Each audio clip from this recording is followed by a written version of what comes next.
नमस्कार प्यारे बच्चों, कैसे हो बेटा? सभी अच्छे हैं ना? बेटा आज हम पढ़ेंगे पाठ नंबर 3 जिसका नाम है एक थी नीरजा।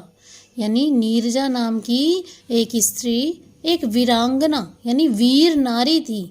ठीक है, उनके बारे में हम आज पढ़ेंगे। ये जो पिक्चर है आपके सामने ये है नीरजा भनोट की। ठीक है, जिसका पूरा नाम है नीरजा भनोट। आज हम उनके बारे में पढ़ेंगे। ठीक है बेटा, तो इनका जन्म हुआ था 7 सितंबर 1963 को। ठीक है, आगे पढ़ते हैं। 5 सितंबर 1986 को आधुनिक भारत की एक वीरांगना ने आतंकियों से लगभग 400 यात्रियों की जान बचाते हुए अपना जीवन बलिदान कर दिया। 5 सितंबर 1986 की डेट को। ठीक है, ये डेट ध्यान में रखनी है आपने। 5 सितंबर को और क्या होता है बेटा? Do you know? 5 सितंबर को होता है टीचर्स डे। ठीक है, तो 5 सितंबर 1986 को हमारे भारत की एक वीर नारी ने आतंकी कौन थे? जो हमारे देश को नुकसान पहुंचा रहे थे, उनसे लगभग 400 यात्रियों की जान बचाते हुए, उन्होंने 400 यात्रियों को मुश्किल में डाला हुआ था उन आतंकियों ने, तो उनकी जान बचाते हुए उन्होंने अपना जीवन बलिदान कर दिया। किसने? नीरजा भनोट ने। चंडीगढ़ में हरीश भनोट जी के यहाँ जब इस बच्ची का जन्म हुआ, यानी कि इनका जन्म कहाँ हुआ? चंडीगढ़ में।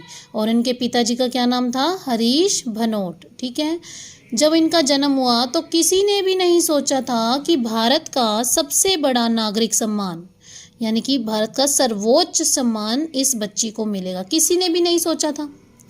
बचपन से ही इस बच्ची को वायुयान में बैठने की, वायुयान कौन से होते हैं? जो बेटा आकाश में जो उड़ते हैं, जैसे कि एरोप्लेन, हेलीकॉप्टर।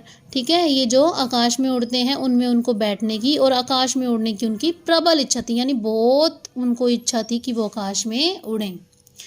नीरजा ने अपनी ये इच्छा एयरलाइंस पैन एम मुंबई, यानी कि ये जो एयरलाइन पैन एम है ये कहाँ चलती थी? मुंबई में, को अपनी सेवाएं देकर पूरी की।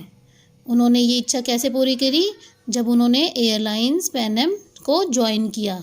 ठीक है, जीवन के 23वें वर्ष में नीरजा की आकाश छूने वाली इच्छा को वास्तव में पंख लग गए थे। यानी जब वो 23 वर्ष की हुई तो उनकी जो इच्छा थी वो सच में पूरी हो गई और उन्हें बहुत खुशी हुई। ऐसे लगा कि वो हवा में उड़ रही हैं, क्योंकि उनकी इच्छा भी तो यही थी ना कि वो आकाश में उड़ें। तो उन्होंने ये एयरलाइंस, यानी कि जो एयर होस्टेस बनने का उनका सपना था वो पूरा हो गया। नीरजा पैन एम एयरलाइंस में बतौर एयर होस्टेस का काम करने लगी, जो एयर होस्टेस उसमें बन गई। नौकरी लगे अभी 8 ही महीने भी नहीं हुए थे कि 5 सितंबर 1986 की वह घड़ी आ गई थी जब नीरजा के जीवन की मुख्य परीक्षा होनी थी। अब 5 सितंबर 1986 को क्या हुआ वो हम पढ़ेंगे कल। ठीक है बेटा, उस दिन उनकी मुख्य परीक्षा हुई थी। आज आपने इतना ही बेटा 2-3 बार आपने बुक को अच्छी तरह रीड करना है ताकि आपको लेसन अच्छे से समझ में आ जाए। ठीक है बेटा।